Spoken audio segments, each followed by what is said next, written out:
Hey everyone, it's Steve here, and this is a video on how to pass written actuarial exams. It's brought to you by the fine folks at SOA Actuarial. Now, this is how to pass written actuarial exams. I may have overstated things a little bit. There is so much, involved in writing an actuarial exam, particularly a written actuarial exam. But what I'm going to do is I'm going to cover a few ideas that really helped me in passing written actuarial exams. And also, I think they could help a few other people. I think there's, a lot of people that have a good process for writing actuarial exams and they don't need this. But I think there's a decent percentage of people that could probably improve their process. And for some of those people, I think this may help them. So I'm going to cover three things in this video, just some general comments on study methods. And then I'm going to get into how an athlete might train for an exam. And I'm going to make an analogy to how an athlete trains and apply it to studying for an exam. So that's this idea that I used, and I have a coaching and competing background, and I was, I'm able to, kind of see the analogy and how valuable, some different ideas might be for preparing for a written exam.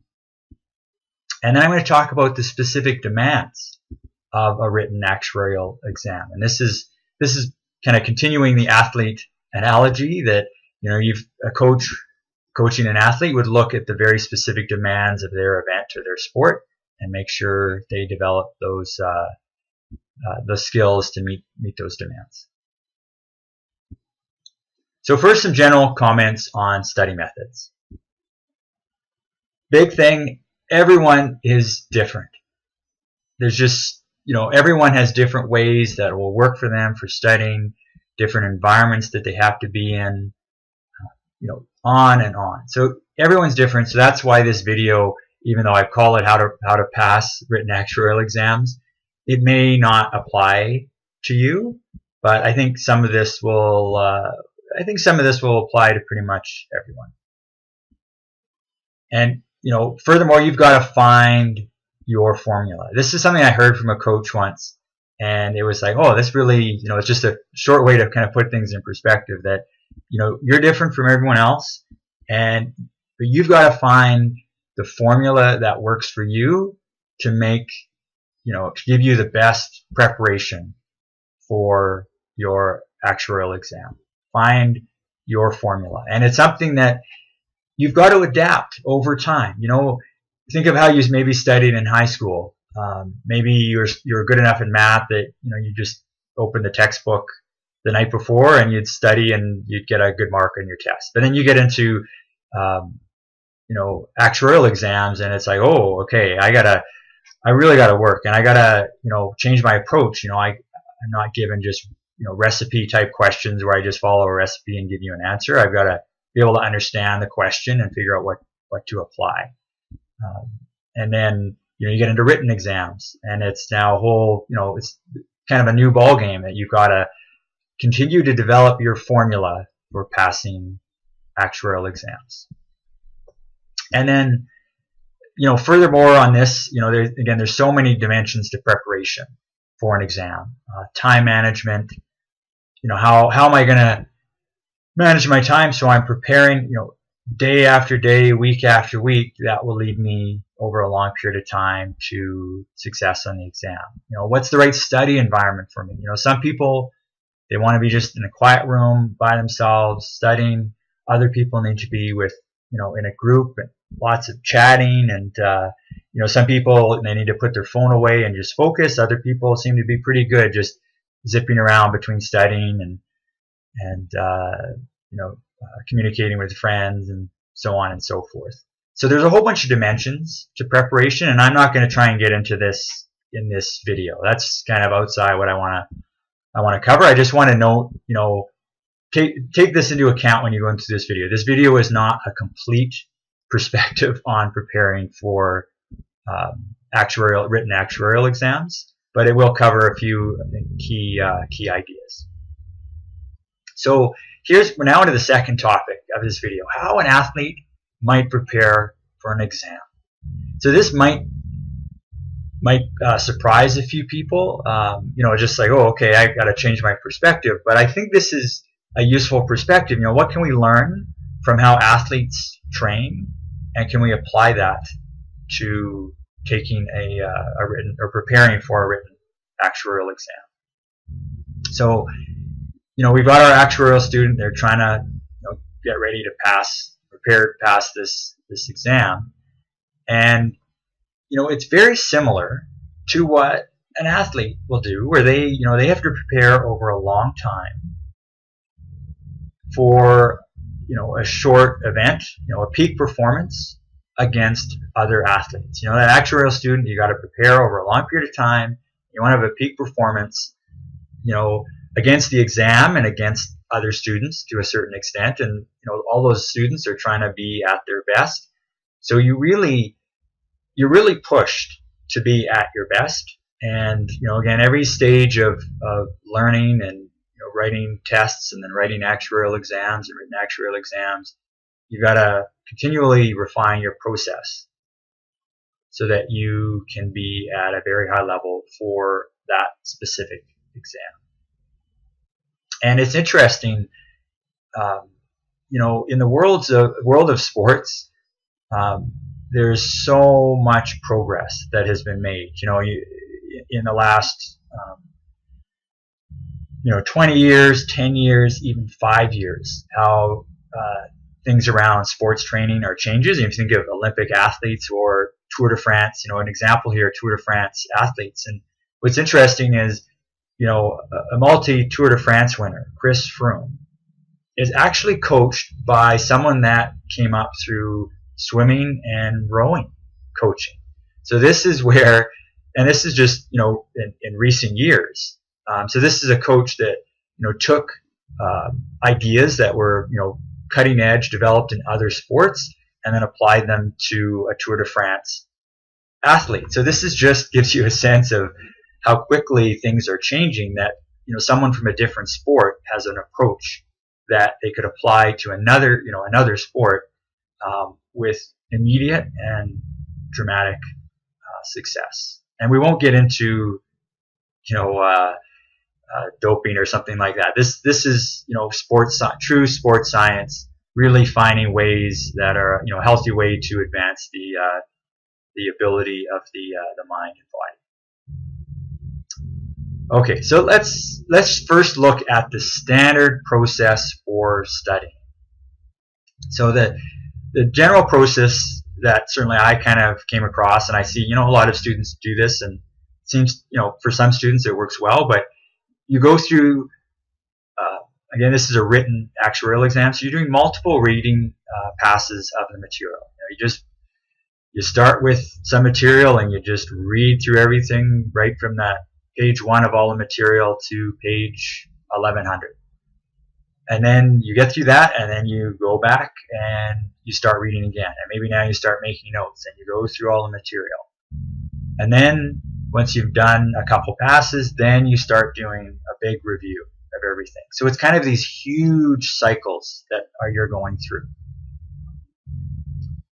So this definitely works for some people, and that's maybe that this video won't apply to you, but it doesn't work for some people, and it's a situation sometimes where this may have worked when you were in university or in high school or something like that, and so it's a process that's being reinforced in a different and perhaps easier environment. So you may be in a situation where you use this process, but it's not working for you, but it's hard to get out of because it's worked in the past. So why do I need to change? I mean, it's worked. As long as I keep following it, should work. But what you don't realize is the environment has changed. Now you're doing written actuarial exams. So here is how athletes often train today. This is something that has become more prominent, I'd say, in the last 5 to 10 years for athlete training. And it's just an interesting principle. And the principle is, and I'm going to call it build and maintain. There's lots of different ways people talk about it, but I'm going to call it build and maintain.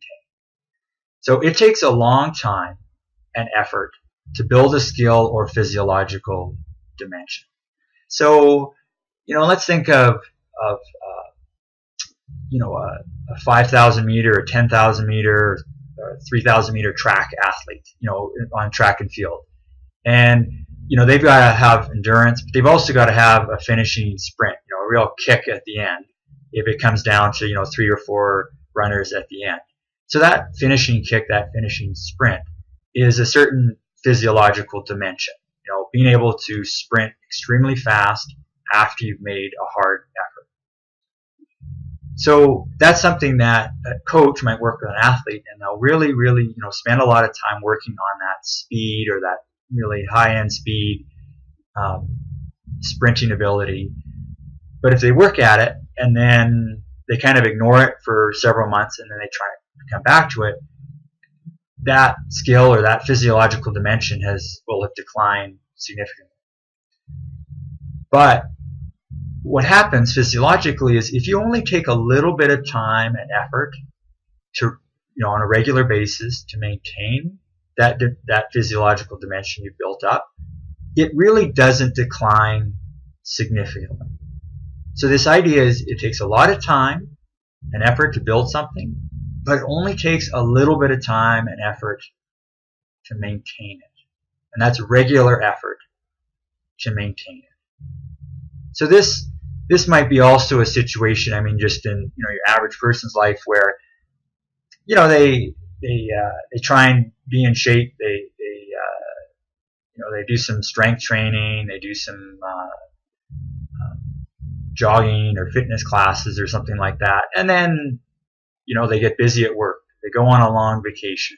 Things get really busy. And then 2 months go by and they haven't done anything. And then they try and go to that fitness class again, and it's like, oh my God, it's like OMG. It's like, what is going on? I have no fitness whatsoever. But in that 2 months, if they had just maybe once a week did a little bit of strength training, a little bit of fitness training, they would come back after 2 months and very quickly find that they can regain, they'd only lose a little bit of their ability, and they'd quickly regain their a high level of fitness. So again, it's a lot of time to build, a little bit of time to maintain it. So that's how athletes train today. And this is a great phrase I heard from an Olympic coach that's produced Olympic medals. He talks about, he uses this phrase, keeping all the tops spinning. And what that means is, don't ignore something you've already built. You may not spend a lot of time on it, but just do a little bit on a regular basis to maintain what you've already built. Keep all those tops spinning on the table. Just do a little bit of effort to keep them going. So if we think about the standard process, which is just read and read and then do these long cycles of review, what's happening is you're building an understanding. You're building that, but you're not necessarily doing much to maintain it. So that's what this idea of build and maintain. We're going to apply it to preparing for written actuarial exams. But the one thing I find with a lot of students with the standard process is they do like it, because it also has the benefit of, it feels like you're making progress. You're getting this reinforcement, like, hey, I've been studying for 3 weeks, or let's say I'm studying for 5 weeks, and I've read all the material. Oh, it just feels good because I've got through all the material at least once. So there is that nice benefit of reinforcement. So it feels good, but it may feel good, but is it truly a good process? For some people, it works. For some people, it doesn't. So the idea of build and maintain for preparing for written actuarial exams is, after you've read maybe a study note, or read chapters of a textbook or several study notes, and you've taken some time to understand, whether it's notes or actively thinking about the subject, and then you're going to move on to your next set of readings. You want to do a little bit regularly to maintain your knowledge or skill, with a little bit of regular review. So there's a lot of different ways you could do this, and I'm sure people can dream up other ways. Maybe it's once a week you meet up with a study buddy and you chat with them about what you've covered. There's also things like flashcards. Test yourself a little bit every few days or once a week for everything that you studied up until that time. So that's one way to do it. Or maybe you've got some practice questions in the textbook or something like that each week or every 2 weeks, it has to be reasonably frequently, but it doesn't have to be every day, that you're spending some time reviewing in an active way what you've already studied. So there's lots of different ways you can do that, but I will note that we have flashcards and practice questions available at xpactuarial.com. And this is the flashcards and the practice questions. That's how I studied. I'm going to talk a little bit about that later. But the problem was it took a lot of time to develop these flashcards or to come up with practice questions for myself. So it is handy that we have those available at XP Actuarial for certain exams. Now, one thing I want to emphasize here is how that regular review works. It's on an accumulating basis, so that let's say I've broken my study plan down by week. So week 1, I did a bunch of reading and again understanding, actively thinking about the material. Week 2, I do some additional reading, but I also review what I covered in week 1. And then I get to week 3 and I do some additional reading, but then I spend some time reviewing a little bit of week 1 and a little bit of week 2, what I covered in those first 2 weeks. So you can see it'll be kind of like a pyramid in a sense, where I'm continually adding new material and I'm continually adding a bit of review of all of the material. So what I've done is I'm building an understanding week 1 of the week 1 material, and then I'm doing a little bit of work to maintain everything that I've learned. And it's going to be different for everyone. There's different approaches, but the general idea is this kind of accumulation process, building and then a little bit of maintenance. So the one disadvantage of this is it's slower than just doing a first pass and just reading everything. So it's slower, but the bigger question is which is more effective or efficient in preparing you for the exam, right? That's what is the most effective and or efficient way to prepare you for the exam. That's what really matters. Now, there's a lot that goes into that. Again, it's the study approach. It's what works for you to get you every day to be doing the studying and doing the preparation and so on and so forth. So there's a lot to it. But I know for me, it was night and day. Going from the kind of standard process of doing a whole bunch of reading on the first pass and then coming back and then doing the second pass, I get to that end of that first pass. I feel like I understood it. I've made some progress. I've got through all the material. Feels good. And then I'd sit down and I'd say, well, let's just try an old exam just to kind of give me a sense of where I'm at. And I would open up that old exam and I'd be like, OMG, I don't know really that much. If I wrote this exam today, I don't know if I could even get a 1 on that exam. And you go back and then it was just like almost became this kind of frantic, like, how am I going to memorize all this? And it was more passes, more reviews, and I was struggling with written actuarial exams. Unless it was an exam on something that I really understood because it was directly applied to what my work I was doing every day, I couldn't pass. And then I adopted an approach. At the time, I didn't know it was, I would call it build and maintain, but I kind of happened upon it. And all of a sudden, I get through my first pass with my accumulating, maintenance of what I had learned. And I'd sit down, I'd open up a practice exam, and I was like, wow, like if I had to rate this exam today, I may not pass, but I could probably get a 4 or maybe a 5 even.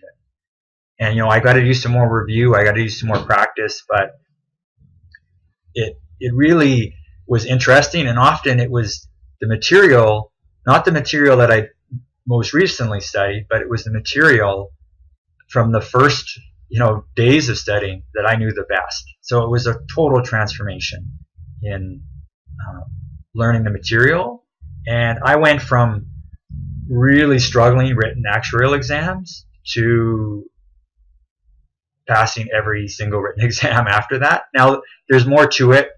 That's just one part, but that really made a difference for me. And by the end of my last sitting, I wrote 3 exams. This is kind of the older process for 65 credits, which people generally did 40 credits, maybe 50 credits, and I went for 65, all within 3 exams, 5 days, and got them all. But I mean, that was just going from a time when I really struggled with written actuarial exams. So, just a reminder, and I started off this, everyone is different. There's other ways to do this. You might look at this and say, I tried it, or, I have something that works really, really well. Stick with that. But, this is an idea that I used. It's how athletes train. It's building off a process that, in the world of sports and training has proven to be extremely successful. And it's something that I'd say every Olympic athlete, it's something that they would use. So that's just want to say everyone's different, and there's so many ways to do this. So I'll go on to our third and final topic for this video, and that's thinking about the demands of the exam. And I'm continuing our athlete analogy, and what you'll find, coaches, when they're training an athlete, they're going to look at the very specific demands of the event that athlete is training for.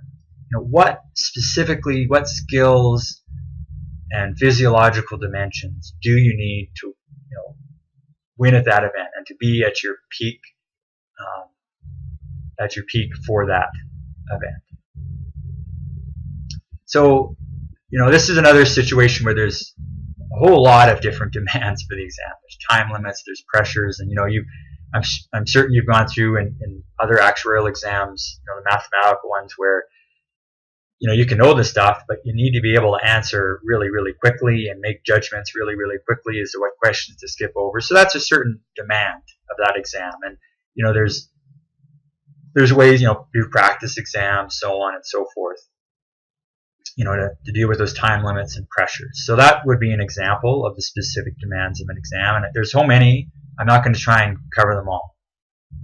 But what I'm going to try and get into is what the graders are looking for.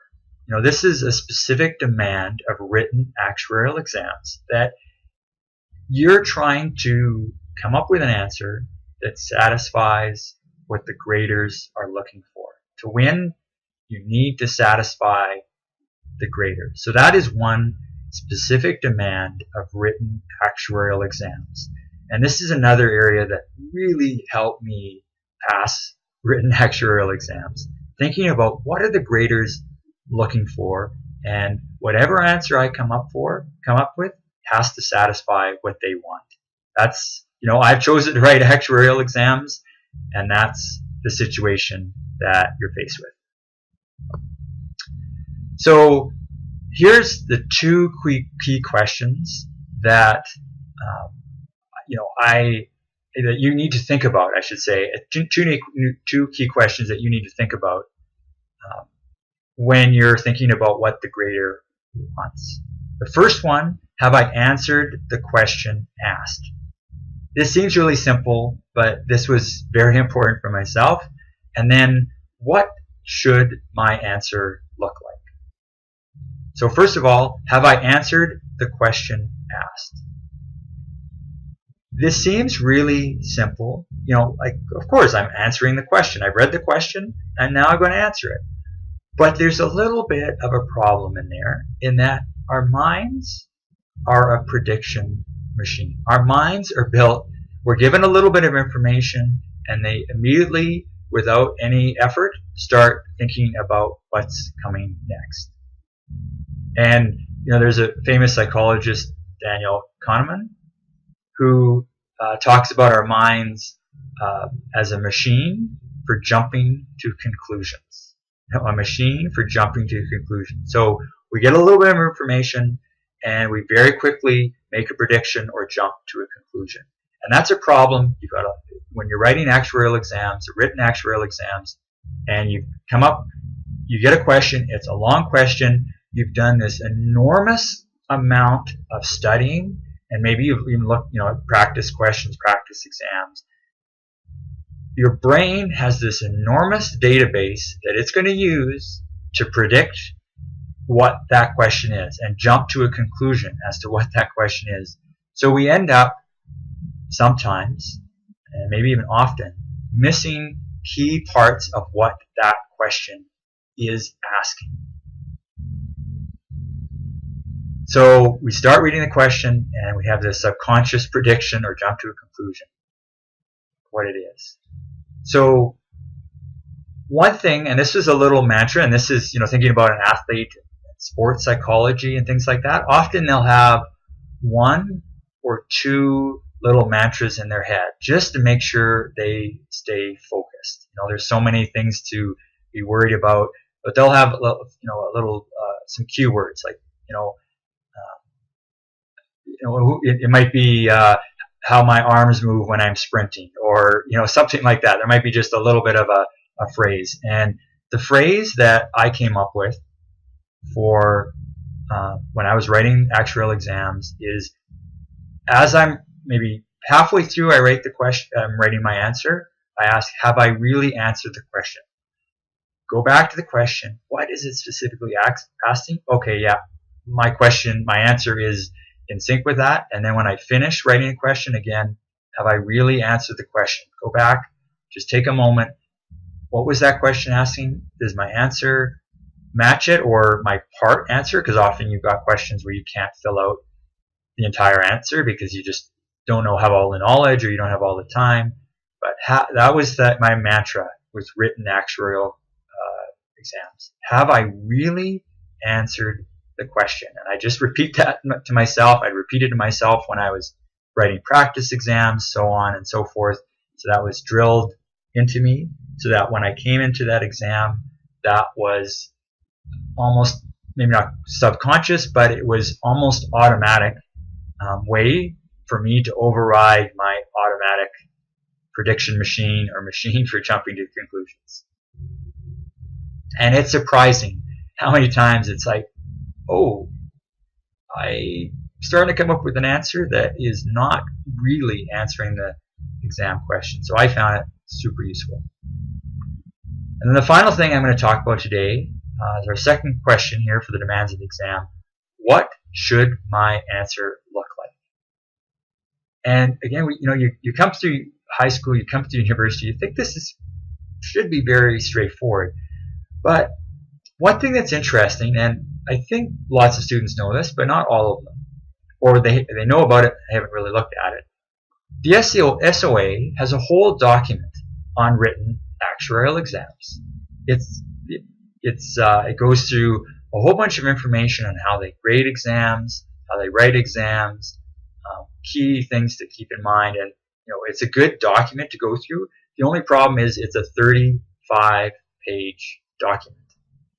So maybe you start to read it and this is not worth it, but it's definitely a useful document. I'm going to highlight a couple things from it. So here's the guide to SOA written exams. It's on the net. You should be able to find it. And they've got in the table of contents a few things to point out: cognitive levels and verb list. There's a whole bunch of good stuff here, but I just want to point out a couple of these. And so cognitive levels, this is the things that they're trying to test you on. Not only the material, but the cognitive levels involved in using that material. And, if we go, there's retrieval, comprehension, analysis, knowledge utilization. So knowledge utilization is their highest cognitive level. And let's read it. This requires analysis and comparison of information, drawing a conclusion, and the subsequent explanation, justification of one or more facets of that conclusion. So these are different levels that they're testing at. And the way to kind of understand what they're testing is to know your question verb. So if you see something like describe or evaluate or explain or recommend, that has some fundamental meaning that the graders are going to use when they grade the question. So if we think of the demands of this exam, I have to satisfy the graders. Well, the graders are very careful in what verbs they use. And there's a whole section in that SOA guide about the different verbs and what they mean. And this was definitely a light bulb moment for me writing exams. And we've got this prediction machine in our heads, and we see a bunch of material, and okay, I gotta list a bunch of stuff, or I've gotta come up with a whole bunch of advantages, disadvantages, or so on and so forth. But step back. What is the verb that they're using? Explain is one. This calls for more information than describe, and showing that you can convey the why or the how. Okay, so I'm explaining something. I've got to explain why or how it's important, something like that. Let's go down, and there's a whole bunch. I mean, this is just maybe less than half of them. But let's look down here. So this is at a higher cognitive level. Critique. This does not imply that only faults or errors are to be presented. A critique can also point out what was done well. Okay, so I've got to, when I see critique, it's not being critical, just here's the things that are wrong. It's here's the things that are good and the things that are bad. If there was one that was discuss, I'm not sure if they have discuss in here, but discuss would be, okay, discuss, I've got to present both sides of an argument. But if it's recommend, I've got to recommend and only take one side of the argument and provide support for my position. So there's a whole bunch of verbs here. I would definitely spend some time going through those in the guide and making sure you understand what those mean, because again, you've got to prepare for the specific demands of the exam and specifically satisfying the graders. So again, what should your answer look like? Know those question verbs. So to summarize, went through a few things in this video. Start off, everyone is different. That's just the way it is. So my advice in this video may not apply to you. The advice from someone else may not apply to you. But you've got to find your formula. Find your formula that works for you. And that formula may change from what you used in high school, university, mathematical actuarial exams onto written actuarial exams. It may help to think about how an athlete trains and applying that to an exam. And that's that idea I spent a lot of time talking about, build and maintain. Think about using that process. Again, there's lots of different ways to apply it, but that's how top athletes train these days. And finally, think about the specific demands of a written actuarial exam. And, have I answered the question asked? And am I specifically answering it according to the verb that the question uses and the grader will use in marking that answer?